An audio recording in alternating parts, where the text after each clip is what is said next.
How to zoom in and zoom out in Premiere Pro.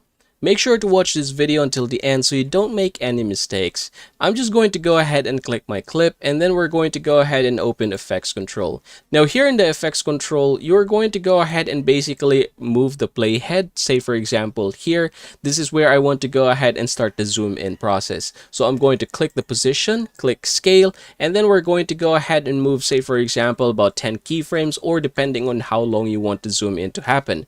Now after doing so, go ahead and click this once again, click this, and then you're going to go ahead and adjust the scale. So say for example, I'm going to try with 150, just like so, and then I can go ahead and basically move it. And yep, after doing so, I'm going to go ahead and play it, and here's how it is going to look for the zoom in effect.